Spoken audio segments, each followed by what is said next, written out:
ایک یہودیہ ہے، عیسائیہ ہے، اہل کتاب ہے۔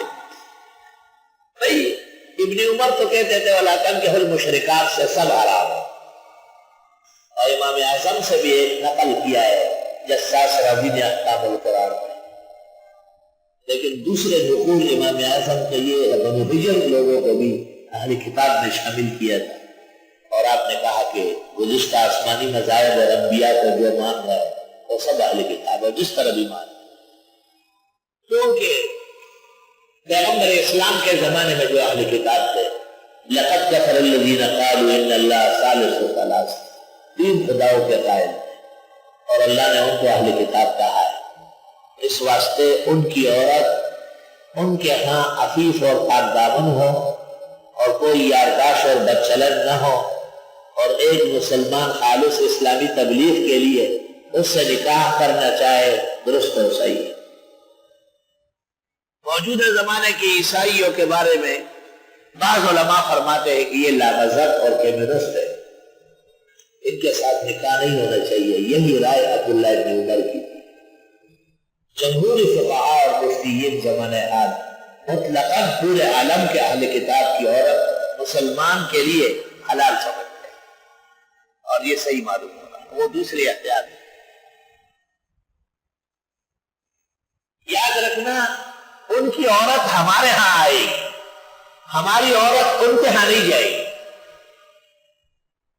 وہ ایک عیسائی نے مسلمان اسٹوڈنٹ کو کہا یونیورسٹی میں، میرے تم مسلمان بڑے ظالم ہو، اور کیوں؟ کہا ہماری لڑکی لے رہے ہو، اپنی نہیں دے رہے ہو، یہ انصاف ہے۔ مسلمان اسٹوڈنٹ بھی کئی دورے تفسیر پڑھ کے گیا تھا، اس نے کہا دیکھو بات سنو، ہم موسیٰ علیہ السلام کو بھی مانتے ہیں، ان کی توریت پر بھی ایمان رکھتے ہیں کہ اپنے زمانے میں برحق کتاب، ہمارے لیے یہودیہ جائز ہو گئے۔ عیسیٰ علیہ السلام اللہ کے پیغمبر عبد خاص رسول مرسل ہم مانتے ہیں، اور ان کی کتاب ہدایت کا گنجینہ اپنے زمانے میں ہمارا ایمان ہے، عیسائی لڑکی جائز ہو گئی۔ تم بھی ہمارے پیغمبر حضرت محمد صلی اللہ علیہ وسلم اور ان پر نازل ہونے والی کتاب قرآن پر ایمان رکھ لو، آج لے لو، ہماری بیٹی اور بہن لے سکتے۔ تم انکار کرتے ہو تو کیسے یہاں سے جائے گی، اور ہم اقرار کرتے ہیں تو ادھر سے آئے گی، یہاں سے کوئی نہیں جائے گی۔ اور پاک دامن عورت مسلمانوں میں سے، اور پاک دامن عورت ان لوگوں میں سے جن کو کتاب دی گئی تم سے پہلے۔ بعض لوگ سمجھتے ہیں کہ مرزائی عورت ہے، شاید مفتی کفایت اللہ سے بھی شروع میں غلطی ہو گئی تھی، کفایت المفتی میں، اور مولانا مفتی رشید احمد صاحب رحمۃ اللہ علیہ بھی روافظ کو اہل کتاب سمجھتے تھے، لیکن یہاں تو لکھا ہے اہل کتاب وہ ہے من قبلکم، جو ہم سے پہلے گزرے، ہمارے بعد جو بگڑتے ہیں وہ مرتدین و محاربہ ہے، وہ اہل کتاب میں یہ تسلیم قرآن کے خلاف ہے، غلط۔ من قبلکم اذا آتیتموہن، جب تم دے دو ان کو ان کے مہر محسنین بیوی بنانے والے ہو، رد ہے متع کا، رد ہے متع کا، غیر مسافحین، نہ کہ پانی نکالنے والے ہو، اور وہ جو بات صحابہ کی طرف منسوب ہے وہ وقتی نکاح کا، باقاعدہ متع روافظ نہیں تھا۔